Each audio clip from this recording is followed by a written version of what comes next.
Hello everyone, way to humanities में आप सबका बहुत बहुत स्वागत है। आज के वीडियो में हम आपके सिलेबस में include rapid reader text book का सेकंड चैप्टर ओथेलो पढ़ने जा रहे हैं। इस वीडियो में मैंने आपको पूरी कहानी समझाने के साथ साथ दिखाई भी है। ये एक फुल पिक्चराइज्ड वीडियो है। उम्मीद करती हूँ कि ये वीडियो आपको पसंद आएगी और अगर अच्छी लगे तो इसे लाइक कीजिएगा और अपने व्यूज़ कमेंट कीजिएगा ताकि मैं आने वाली वीडियोज़ भी इसी तरह से बना सकूँ। तो शुरुआत करते हैं विलियम शेक्सपियर के इंट्रोडक्शन से। विलियम शेक्सपियर एक महान कवि, लेखक और नाटककार थे। ये दुनिया के सबसे ज़्यादा प्रसिद्ध नाटककार थे। इनके नाटकों का 50 से भी अधिक भाषाओं में अनुवाद किया गया है। इनके द्वारा लिखित ओथेलो, जिसका पूरा टाइटल है द ट्रेजेडी ऑफ ओथेलो, ये एक ट्रेजिक प्ले है जो कि 1603 के आसपास लिखा गया था। तो चलिए इस चैप्टर को हम लोग डिटेल से पढ़ते हैं और इसका आनंद लेते हैं। बहुत ही लंबे समय पहले वेनिस में एक रिच सीनेटर रहता था जिसका नाम ब्राबेंटियो था। उसकी एक सुंदर सी बेटी थी जिसका नाम डेस्टिमोना था। वो इतनी सुंदर थी कि उसके रंग रूप के हिसाब से उसके लिए बहुत सारे रिश्ते आए, लेकिन उसे उसकी पसंद का कोई नहीं मिला। वो लेडी किसी पुरुष के रूप, रंग या सुंदरता को महत्व नहीं देती थी, बल्कि दिल को महत्व देती थी। इसलिए उसने एक ऐसे व्यक्ति को चुना जो कि अक्सर उसके घर में आया करता था, और वो काले रंग का एक मूर था जिसे उसके पिता भी बहुत पसंद करते थे। अक्सर वो उनके महल में आया जाया करता था। उस मूर का नाम ओथेलो था। वो एक बहुत ही बहादुर सिपाही था और तुर्कों के अगेंस्ट कई ब्लडी वार यानी खूनी युद्ध भी लड़ चुका था, और अपनी वीरता के कारण उसे सेनापति का पद प्राप्त हो गया था और पूरे राज्य में उसका बहुत ही ज्यादा सम्मान था। ओथेलो एक ग्रेट ट्रैवलर था, महान यात्री था, और डेस्टिमोना उसकी साहसिक कहानियां सुनने के लिए हमेशा उत्सुक रहती थी। ओथेलो उसे लड़ाई की, युद्ध की, घेराबंदी की कहानियां सुनाता था जो कि उसने अनुभव किए थे। उसने किन खतरों का सामना किया जब वो एक ब्रिज पर पहुंचा, और उसने कैसे बाल बाल बचा, कैसे उसने एक तोप के मुंह तक मार्च किया, कैसे उसे दुश्मन के द्वारा बंदी बनाया गया, गुलाम बनाकर बेचा गया, किस तरह से वो उस स्थिति से अपमानित हुआ, और फिर कैसे वो वहां से भाग निकला। इन कहानियों से डेस्टिमोना बहुत ही ज्यादा आकर्षित होती थी। इन कहानियों को बहुत ही रैप्ट अटेंशन, ध्यान से सुनती थी, और फिर ओथेलो उसमें अपने फॉरेन कंट्रीज में जो भी एक्सपीरियंस हुए, जो जो चीज़ें वो देखा, वहाँ पर अजीबोगरीब चीज़ें देखा, उसके बारे में भी उसे बताता था। क्या क्या देखा उसने फॉरेन कंट्रीज में? वास्ट वाइल्डरनेस, विशाल जंगल, रोमांटिक गुफाएं, खदानें, चट्टानें और बादलों को छूने वाले पहाड़। इसके साथ ही असभ्य नेशंस और कैनिबल्स यानी नरभक्षी, आदमखोर, and a race of people in Africa, और अफ्रीका में एक लोगों की प्रजाति जिनके सिर उनके कंधों के नीचे होते थे। इन कहानियों से डेस्टिमोना बहुत ही ज्यादा प्रभावित होती थी और बहुत ही ध्यान से सुनती थी, और अगर उसे इस समय किसी काम के लिए बुलाया जाता था तो वो हड़बड़ी में उस काम को खत्म करती थी और फिर उत्सुकता पूर्वक ओथेलो के पास बैठ जाती थी आकर, और उससे कहानियां सुनने लगती थी। और जब कहानी खत्म होती थी तो डेस्टिमोना रिलैक्स फील करती थी और उसे थैंक्स कहती थी और कामना करती थी कि उसके पास एक ऐसा दोस्त है जो उसे प्रेम करता है और वो उसे सिखाता है अपनी कहानियां सुनाना, और फिर उसे वो प्रपोज भी करता है। ये इशारे जो थे वो बहुत ही ज़्यादा फ्रैंकनेस और मोडेस्टी से भरे हुए थे। वो डेस्टिमोना उन इशारों पर ब्लश करती है, और ये शर्माना बहुत ही ज़्यादा क्लियर था। ओथेलो फिर भी उसे समझ नहीं पाता और वो अपने प्यार के बारे में ज़्यादा ओपनली उससे बोलता है, और फिर वो उसे अपनी कंसेंट दे देती है। डेस्टिमोना ओथेलो से शादी करने के लिए राजी हो जाती है। उनकी मैरिज सीक्रेटली होती है, लेकिन ये सीक्रेट ज़्यादा दिन तक छिपा नहीं रह पाता। ब्राबेंटियो को इस बात का पता चल जाता है और वो वेनिस के ड्यूक से जाकर अपील करता है कि उसे ओथेलो के खिलाफ न्याय चाहिए, और वो ओथेलो पर डेस्टिमोना को बहलाने, फुसलाने, जादू टोना करने और उसके दिल जीतने का आरोप लगाता है, और कहता है कि बिना उसने उसके पिता की परमिशन लिए उससे शादी कर ली है। मीनवाइल इसी बीच वेनिस राज्य को ओथेलो की बहुत ज़्यादा ज़रूरत पड़ती है। सीनेट को खबर मिलती है कि तुर्की सेना एक बड़ी जहाजी बेड़े के साथ प्रिपेयर हो रही है, और वो लोग मूव कर रहे हैं धीरे धीरे, किधर? साइप्रस आइलैंड पे, क्योंकि वो वेनिस को फिर से रिगेन करना चाहते हैं, वेनेटियन लोगों से उस जगह को प्राप्त करना चाहते हैं। इस इमरजेंसी में ओथेलो को तुर्कों के आक्रमण से साइप्रस आइलैंड को बचाने के लिए एक सक्षम जनरल माना गया और इसलिए ओथेलो को सीनेट के सामने बुलाया गया। तो वो दो मकसद से सीनेट के सामने आया, एक तो एक अच्छे और महान काम करने के उम्मीदवार के रूप में और दूसरा एक अपराधी के रूप में, क्योंकि ब्रेबेंटियो ने उसके ऊपर इल्जाम लगाया था कि उसने उसकी बेटी को बहला फुसलाकर उससे शादी कर ली है। आगे सीनेटरों की सभा ने ओल्ड ब्रेबेंटियो की बातों को बहुत ही ध्यान से सुना, जो कि गुस्से में था और ओथेलो के ऊपर अपमानजनक आरोप लगा रहा था। इसलिए जब ओथेलो को बुलाया गया कि वो अपने डिफेंस में कुछ बोले, तो उसने अपने प्यार की एक सिंपल कहानी सुनाई, जिसमें बिल्कुल भी बनावटीपना नहीं था और एकदम सिंपल स्टोरी थी। और वो कहानी इस तरह से उसने सुनाई कि ड्यूक को भी उसकी कहानी पर विश्वास करना पड़ा। अगर उसके जगह उसकी बेटी भी होती तो भी वो मान जाता। और जिस ढंग से ओथेलो ने अपनी कहानी सुनाई वो एकदम सिंपल तरीके से थी और ईमानदार तरीके से, बिना छल कपट के, बिना बनावटीपन के उसने वो कहानी सुनाई। और उसकी इस स्किल से लेडी यानी डेस्टिमोना का भी दिल जीत लिया। डेस्टिमोना उसकी सिंप्लिसिटी पर ही उससे शादी करने के लिए तैयार हो गई। ओथेलो ने जो बयान दिया था उसे डेस्टिमोना ने भी कंफर्म किया और उसने कहा कि वो अपने पिता के प्रति कर्तव्यों से बंधी है, क्योंकि उसके पिता ने उसे अच्छा जीवन और शिक्षा दी है। लेकिन अभी इस समय उसके पिता से भी ज्यादा उसके लवर और उसके हस्बैंड के प्रति ड्यूटी है। ठीक उसी तरह से जैसे कई साल पहले उसकी माँ ने किया था, अपने पिता के अगेंस्ट जाकर ब्रेबेंटियो का पक्ष लिया था, उसी तरह से वो भी अपने पिता के अगेंस्ट जाकर ओथेलो का पक्ष ले रही है। अब इस तर्क के आगे ब्रेबेंटियो के पास कुछ भी कहने को नहीं था और ना चाहते हुए भी ब्रेबेंटियो को उस मूर को यानी ओथेलो को अपना दामाद स्वीकार करना पड़ा। और फिर वो कहता है कि दिल से वो अपनी बेटी को हमेशा के लिए दूर करता है और उसे खुशी है कि उसकी दूसरी कोई संतान नहीं है, क्योंकि डेस्टिमोना ने जो बिहेवियर किया है उसके साथ उसने उसे अत्याचारी साबित कर दिया है। और फिर वो ओथेलो को वार्न करता है कि जो लड़की अपने पिता को धोखा दे सकती है वो एक दिन तुम्हें भी धोखा देगी। मुकदमा खत्म होता है, ओथेलो साइप्रस आइलैंड की ओर निकल पड़ता है और डेस्टिमोना भी उसके साथ जाती है। वो अपने फादर के साथ रहने से मना कर देती है। वो बोल्डली डिक्लेयर करती है कि वो मूर से प्रेम करती है और हमेशा उसके साथ रहेगी। इसलिए newly married couple Cyprus island की तरफ निकल पड़ते हैं। लेकिन जैसे ही वो वहां पर पहुंचते हैं तो उन्हें क्या खबर मिलती है कि एक भयानक तूफान आ गया था, जिसने तुर्किश फ्लीट को, जो तुर्की जहाजी बेड़ा था, उसको तितर बितर कर दिया है और अब आइलैंड सुरक्षित है। लेकिन जो ये युद्ध तो टल गया था, लेकिन अब एक दूसरा युद्ध होने वाला था जो कि ओथेलो के लिए बहुत ही ज्यादा घातक था।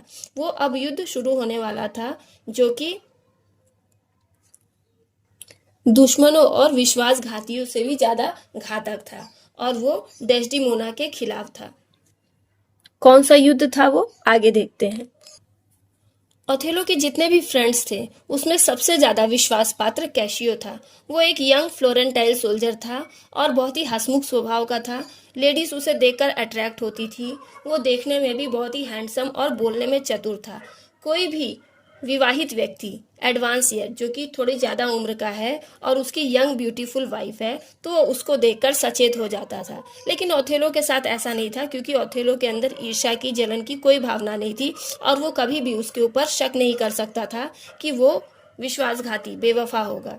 और उसने अक्सर डेस्टिमोना के साथ अपने लव अफेयर को बनाने में कैशियो की मदद ली थी, क्योंकि उसके अंदर कैशियो जैसी क्वालिटी नहीं थी जो कि लेडीज को इम्प्रेस कर सकती थी।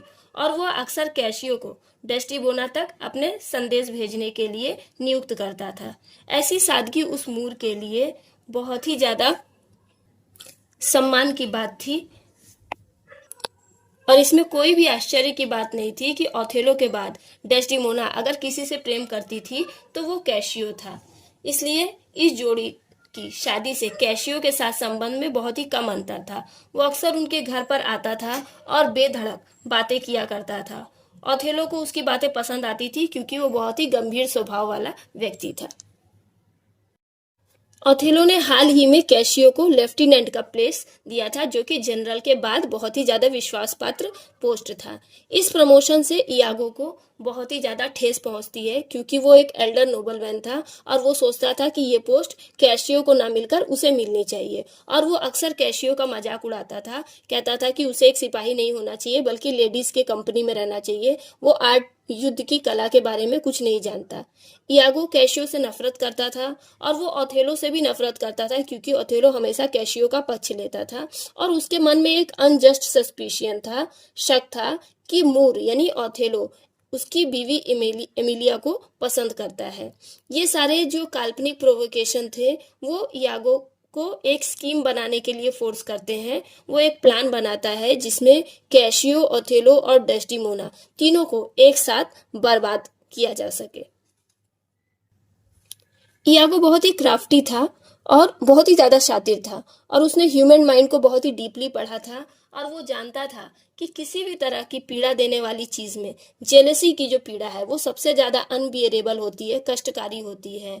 और वो सोचता है कि यदि वो ओथेलो के मन में कैशियो के प्रति ईर्ष्या की भावना को अगर जगा देता है तो वो उसे एक एक्सीलेंट प्लॉट मिल जाएगा बदला लेने का, जिसके कारण या तो कैशियो की मृत्यु होगी या तो ओथेलो की मृत्यु होगी और या फिर दोनों की ही मृत्यु हो जाएगी, लेकिन उसे कोई परवाह नहीं है, केवल वो अपना बदला पूरा कर सकेगा। जनरल ओथेलो और लेडी डेस्टिमोना साइप्रस आइलैंड पे पहुंचते हैं और उन्हें खबर आती है कि दुश्मन का जहाजी बेड़ा तितर बितर हो गया है, तो इसलिए सभी लोग हॉलीडे मूड मनाते हैं आइलैंड पे। सभी लोग दावत में लगे रहते हैं।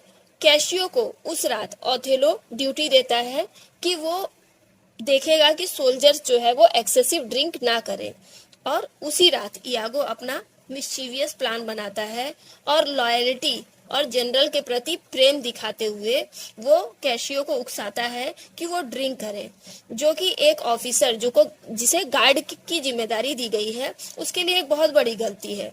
कैशियो पहले तो मना करता है, लेकिन जल्द ही उसके छल कपट में फंस जाता है और ग्लास पे ग्लास वाइन पी लेता है और नशे में धुत हो जाता है। उसके बाद यागो उसको प्रोवोक करता है कि वो लेडी डेस्टिमोना की तारीफ करे और वो यागो से कहता है कि वो बहुत ही ज्यादा एक्सप्लिसिट यानी बहुत ही ज्यादा आकर्षक और सुंदर औरत है।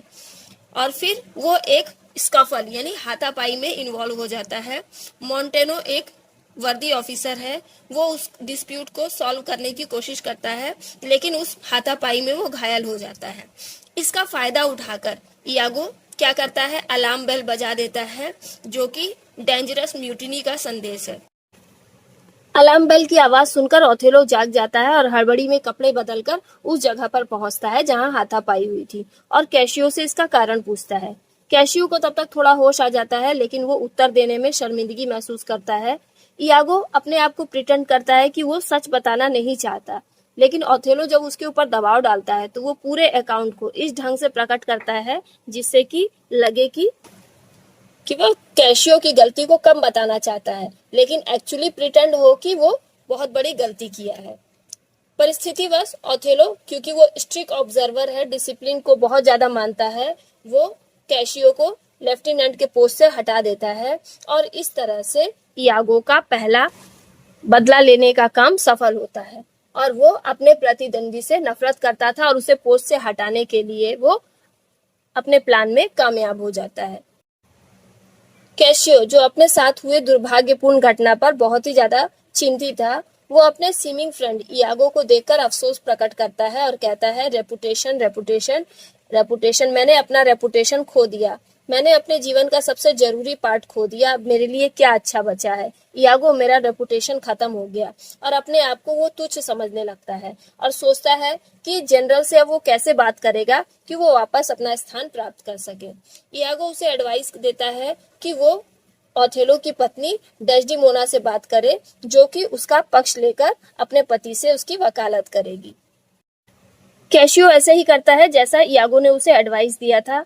डेस्टिमोना उसको प्रॉमिस करती है कि वो अपने पति से उसकी वकालत करेगी और इस काम में वो तुरंत लग जाती है। ओथेलो, जो कि कैशियो से बहुत ही ज्यादा नाराज था, लेकिन वो इस ढंग से उसे समझाती है कि वो उसकी बात को टाल नहीं पाता है और वो उसे यानी डेस्टिमोना को कहता है कि इतनी जल्दी ऐसे अपराधी को क्षमा नहीं किया जा सकता।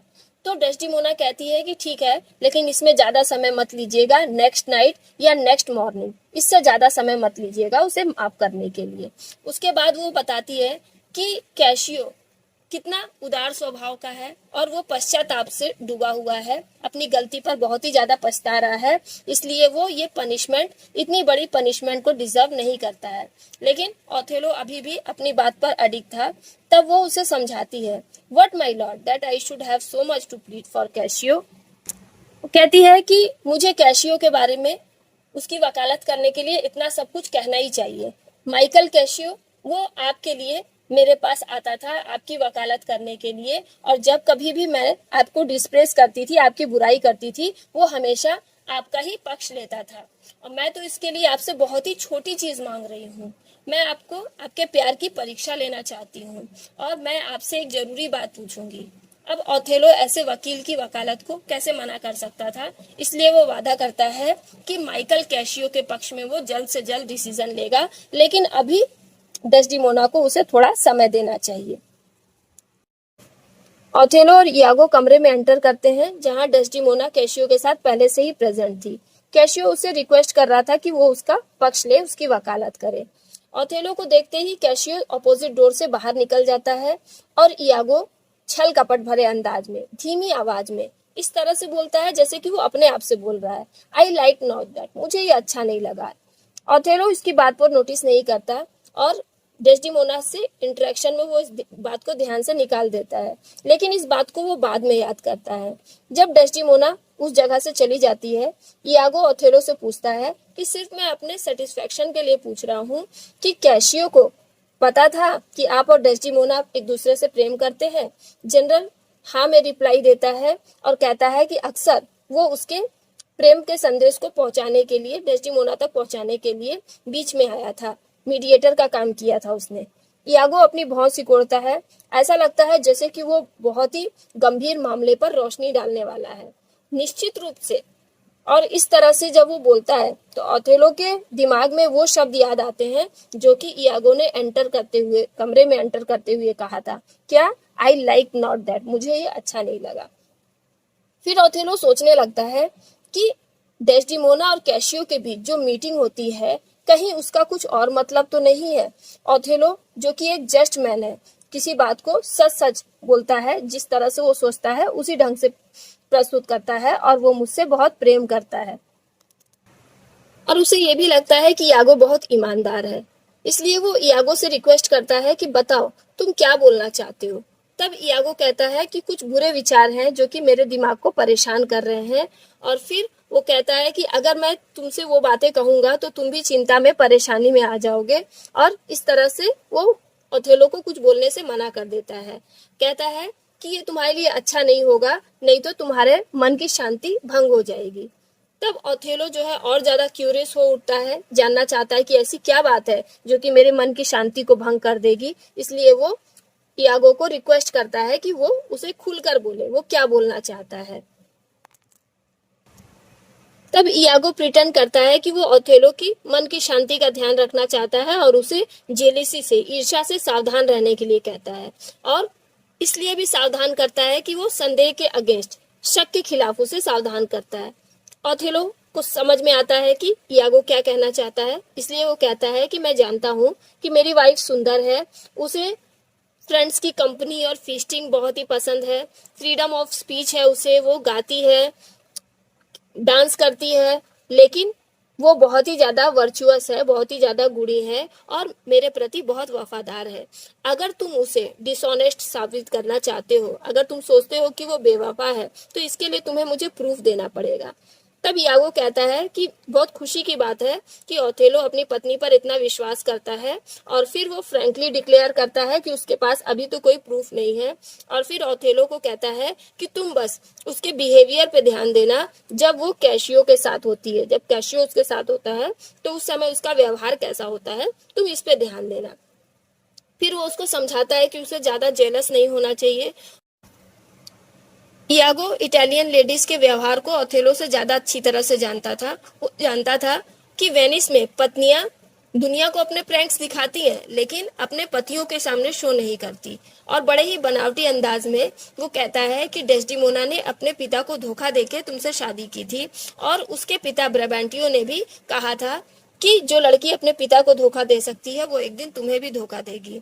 ये बातें ओथेलो को बहुत ही ज्यादा विचलित कर देती हैं, और वो सोचने लगता है कि क्या सचमुच डेस्टिमोना ने अपने पिता को धोखा देकर मुझसे शादी की है, तो क्या वो एक दिन मुझे भी धोखा देगी। इस तरह से ओथेलो के दिमाग में शक का बीज बोने में इयागो कामयाब हो जाता है। इयागो क्षमा चाहता है कि उसने ओथेलो को परेशान किया, लेकिन ओथेलो उसे जाने के लिए कहता है। इयागो दिखाता है कि वो कैशियो के अगेंस्ट कुछ भी नहीं कहना चाहता, क्योंकि उसे वो अपना दोस्त कहता है। फिर वो ओथेलो को याद दिलाता है कि डेस्टिमोना के लिए कितने अच्छे अच्छे रिश्ते आए, जो कि उसके तरह गोरे और सुंदर थे, लेकिन फिर भी डेस्टिमोना ने उन्हें पसंद नहीं किया और ओथेलो से शादी की, जो कि दिखाता है कि वो कितने स्ट्रॉन्ग विल वाली है। और वो अपने देश के यंग और गोरे इटालियंस की तुलना में ओथेलो को पसंद करने का डिसीजन लेती है। इसलिए वो ओथेलो को सलाह देता है कि वह कैशियो के साथ मेल मिलाप को कुछ समय के लिए टाल दे, कुछ समय तक कैशियो से मिलना बंद कर दे, और इस बीच वो डेस्डिमोना के बिहेवियर को ध्यान दे कि वो किस तरह से बिहेव कर रही है कैशियो के साथ, और वो अगर कैशियो की वकालत करती है तो उस पर गंभीरता से ध्यान दे। इस तरह से वह विश्वासघाती खलनायक मासूम डेस्डिमोना को बर्बाद करने के लिए साजिश करता है और उसे फंसाने के लिए अच्छाई का जाल बिछाता है। पहले वो कैशियो को बोलता है कि वो डेस्डिमोना से जाकर बात करे और उसको कहे कि ओथेलो से वो उसकी वकालत करे, और बाद में उसी को मोहरा बनाकर डेस्डिमोना को बर्बाद करने का प्लान करता है। इयागो के साथ लंबी बातचीत से ओथेलो परेशान हो जाता है, और अब उसे ना तो पॉपी, ना ही मैंड्रागोरा का जूस और दुनिया की कोई भी नींद की दवा उसे चैन नहीं दिला सकती थी। वो पूरी तरह से बेचैन हो जाता है, और वो नींद जिसका आनंद उसने एक दिन पहले लिया था, वो नींद उसके जीवन से हमेशा के लिए खत्म हो जाती है। इयागो का ये काम उसे परेशान कर देता है, और अब उसे ऐसा लगता है कि उसने पूरा साहस खो बैठ दिया है, और अब वो हथियार उठाने में असमर्थ है। ओथेलो, जो कि ट्रूप्स को देखकर, सैनिकों के दुश्मन की सेना को देखकर उत्तेजित हुआ करता था, वही ओथेलो आज ऐसा लग रहा था जैसे कि उसके हृदय में युद्ध में जो ढोल बजते हैं और घोड़े की हिनहिनाहट होती है, उसे किसी तरह की हलचल महसूस नहीं करेगा। ऐसा लग रहा था कि उसने अपना सारा प्राइड, एम्बिशन खो दिया है, उसकी सारी महत्वाकांक्षाएं खो गई हैं, जो कि एक सैनिक के अंदर होती है। पहले एक बार तो वो अपनी पत्नी को ऑनेस्ट समझता है, फिर उसे लगता है कि नहीं, वो वफादार नहीं है। फिर एक समय सोचता है कि यागो जो है बहुत ही जस्ट मैन है, ईमानदार आदमी है, और फिर उसे लगता है कि नहीं, वो विरोधी है। उसका मन इस तरह से कई टुकड़ों में बढ़ जाता है। एक बार वो यागो का गला पकड़ लेता है और उससे प्रूफ मांगता है कि वो डेस्टिमोना के अपराध को साबित करे और इसका सबूत दे, और कहता है कि यदि वो उसे धोखा दे रहा है तो वो उसे तुरंत मार देगा। इस पर यागो दिखावटी गुस्सा प्रकट करता है और कहता है कि वो उसकी ईमानदारी को गलत समझ रहा है। फिर वो ओथेलो से कहता है कि क्या उसने कभी डेस्टिमोना के हाथ में एक स्ट्रॉबेरी स्पॉट वाला हैंडकरचीफ देखा है। तो ओथेलो कहता है कि हाँ, वो ओथेलो ने डेस्टिमोना को सबसे पहला गिफ्ट दिया था। तब इयागो कहता है कि सेम हैंडकरचीफ उसने माइकल कैसियो के हाथ में देखा है, जिससे वो अपना चेहरा पोंछ रहा था। ओथेलो उत्तर देता है कि जो तुम कह रहे हो, यदि वो सही हुआ तो मैं जब तक इसका बदला नहीं ले लूंगा तब तक चैन से नहीं बैठूंगा, और तुमने जो ईमानदारी दिखाई है उसके बदले में मैं वादा करता हूं कि 3 दिन के अंदर कैशियो की मृत्यु हो जाएगी, और वो जो फेयर डेविल है यानी डेस्टिमोना है, उसे तो मैं किसी और तरीके से मौत दूंगा। ओथेलो बिल्कुल भी इंक्वायरी करने की कोशिश नहीं करता है कि डेस्टिमोना का हैंडकरचीफ कैशियो के पास कैसे आया, और सीधे दोनों के लिए मृत्यु दंड घोषित कर देता है। वास्तव में डेस्टिमोना ने ऐसा कोई भी प्रेजेंट कैशियो को नहीं दिया, और ना ही उस लेडी ने अपने पति के साथ कुछ भी गलत किया अपने पति का प्रेजेंट किसी और को देकर। ये सब चालबाज इयागो की साजिश थी, और उसने अपनी पत्नी एमिलिया का यूज किया, जो कि डेस्टिमोना का हैंडकरचीफ चुरा कर ले आती है और फिर नाटक करते हुए कैशियो के रास्ते में डाल देती है। और इयागो के सजेशन पर वो कहती है कि ये डेस्टिमोना का गिफ्ट है कैशियो के लिए। अपनी पत्नी से मिलने के तुरंत बाद ओथेलो नाटक करता है कि उसके सिर में दर्द हो रहा है और वो डेस्टिमोना को कहता है कि उसके माथे पे रुमाल बांध दे। डेस्टिमोना ऐसा ही करती है, लेकिन ओथेलो को वो हैंडकरचीफ चाहिए रहता है जो कि उसने उसे फर्स्ट गिफ्ट दिया था, जिसके बारे में इयागो उससे बोल रहा था। डेस्टिमोना उसे ढूंढती है लेकिन उसे नहीं मिलता। तब वो कहता है कि ये तो गलत हो गया, वो हैंडकरचीफ मेरी माँ को एक इजिप्टियन वुमेन ने दिया था, वो एक चार्मर थी, वो लोगों के विचारों को पढ़ सकती थी। जब उसने उसे रुमाल दिया था तो कहा था कि जब तक ये रुमाल तुम्हारे पास रहेगा तब तक तुम मेरे पिता, ओथेलो के पिता यानी उसकी माँ के पति का प्यार प्राप्त करोगी, और अगर ये रुमाल तुमने खो दिया तो ओथेलो के पिता यानी उसके पति उससे प्यार करना छोड़ देंगे। इस पर डेस्टिमोना कहती है कि क्या ऐसा संभव है? ओथेलो कहता है हाँ ये सच है, वो एक जादुई रुमाल था। डेस्टिमोना डर जाती है कि वो अपने पति का प्यार खो देगी, इसलिए वो मरने के लिए भी तैयार हो जाती है। फिर वो उसके मन से ये सीरियस थॉट को डाइवर्ट करने की कोशिश करती है और हंसी मजाक में कहती है कि तुम ये इस रुमाल के बारे में इसीलिए बातचीत कर रहे हो क्योंकि तुम कैशियो से मेरा ध्यान हटाना चाहते हो, और फिर कैशियो की तारीफ करने लगती है। ये सुनकर ओथेलो और ज्यादा डिस्ट्रैक्ट हो जाता है, चिढ़ जाता है और गुस्से से कमरे से बाहर चला जाता है। तब डेस्टिमोना को संदेह होता है कि उसका पति कैशियो से ईर्ष्या करता है। जब ओथेलो डेस्टिमोना से दोबारा मिलता है तो सीधे वो उसके ऊपर बेवफा होने का आरोप लगाता है और कहता है कि वो किसी और से प्यार करती है, और वो स्पष्ट रूप से रोते हुए प्रकट करता है कि वो सारी बुराइयां, गरीबी, बीमारी, अपमान सब कुछ सह सकता है, लेकिन उसकी बेवफाई ने उसका दिल तोड़ दिया है। और वो कहता है कि वो एक वीड के तरह है, एक जंगली घास के तरह है जो कि देखने में बहुत सुंदर है, जिसकी खुशबू भी बहुत अच्छी है, लेकिन ये कष्ट पहुंचाती है, और विश करता है कि वो कभी पैदा ही ना हुई होती। जब ओथेलो डेस्टिमोना को छोड़कर चला जाता है, डेस्टिमोना अचंभित हो जाती है अपने हस्बैंड के इस अनजस्ट झूठे सस्पिशन को देखकर। इस संदेश से वो बहुत ही ज्यादा अवाक हो जाती है और फिर वो परेशान होकर सोने चली जाती है। फिर वो अपनी अटेंडेंट सेविका से कहती है कि वो उसका बिस्तर ठीक कर दे और उस पर उसकी वेडिंग शीट बिछा दे। वो कहती है कि जब लोग अपने बच्चों को सिखाते हैं तो वो इस काम को आसान तरीके से करना चाहते हैं। ओथेलो भी वैसा ही है, शायद वो उसे कुछ सिखाना चाहता है इसीलिए उसे डांट रहा होगा। ईमानदारी से देखा जाए तो डेस्टिमोना का स्वभाव भी बच्चों जैसा ही है, शायद वो बच्ची जैसी है इसीलिए उसे डांट रहा है, समझा रहा है। इसलिए डेस्टिमोना ओथेलो की बात पर ध्यान नहीं देती है। डेस्टिमोना जल्दी ही सो जाती है। ओथेलो कमरे में एंटर करता है डार्क पर्पस के साथ, वो पर्पस जो कि उसे मौत के घाट उतारने का था। जब वो अपनी पत्नी को सोते हुए देखता है तो सोचता है कि वो उसका खून नहीं बहाएगा, लेकिन उसे मारेगा जरूर। और फिर उसे लगता है कि अगर वो उसे नहीं मारेगा तो वो उसे धोखा देती रहेगी, इसलिए अच्छा होगा कि वो उसे मार दे। और फिर वो उसे आखिरी बार किस करता है और रोता है, लेकिन वो आंसू जो थे वो क्रूएल टीयर्स होते हैं, निर्दयता से भरे आंसू होते हैं। डेस्टिमोना उसके किस्से से जाग जाती है। वो ओथेलो की तरफ देखती है, वो अपने होठ चबा रहा था और अपनी आंखें घुमा रहा था। वो जानती थी कि जब भी वो ऐसा दिखता है उस समय वो बहुत ही घातक रहता है। ओथेलो डेस्टिमोना से कहता है कि वो मरने के लिए तैयार हो जाए और अपनी अंतिम प्रार्थना करे, जिससे कि उसकी आत्मा ना मरे। डेस्टिमोना दया की भीख मांगती है और अपनी गलती जानना चाहती है। तब वो कैशियो का नाम लेता है और रुमाल के बारे में उससे कहता है, और तभी डेस्टिमोना अपने आप को क्लियर करना चाहती है, लेकिन वो उसे मौका नहीं देता, उसे कुछ भी सुनाई नहीं देता है। ओथेलो उसे बेड क्लॉथ में कवर कर देता है और तब तक कसकर बांध के रखता है जब तक वो मर नहीं जाती। इस तरह से डेस्टिमोना मर जाती है। उसी समय कैशियो जख्मी हालत में अंदर आता है। इयागो ने कुछ हत्यारों को अपॉइंट किया था उसे मारने के लिए, लेकिन वो कैशियो को नहीं मार पाए। डिस्कवरी होने पर इयागो ने उन्हें ही मार दिया। उनके पॉकेट से कुछ लेटर्स कैशियो प्राप्त करता है, जिससे पता चलता है कि इयागो गिल्टी है और कैशियो निर्दोष है। फिर वो ओथेलो से क्षमा मांगता है और रीजन पूछता है कि क्यों इयागो उसे मारना चाहता था।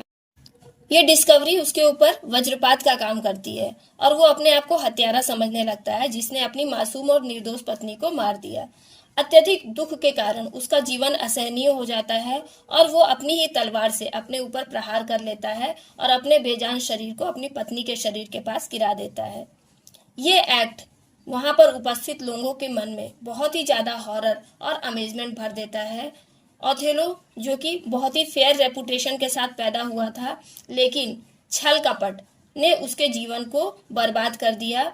वो निश्चित रूप से एक लविंग हस्बैंड था। वो अपने पत्नी डेस्टिमोना को बहुत प्रेम करता था, लेकिन उसका प्रेम समझदारी से भरा हुआ नहीं था। जब वो मर गया तो उसके जो पहले के गुण थे, एक वीर योद्धा के रूप में वो हमेशा याद किया जाने लगा।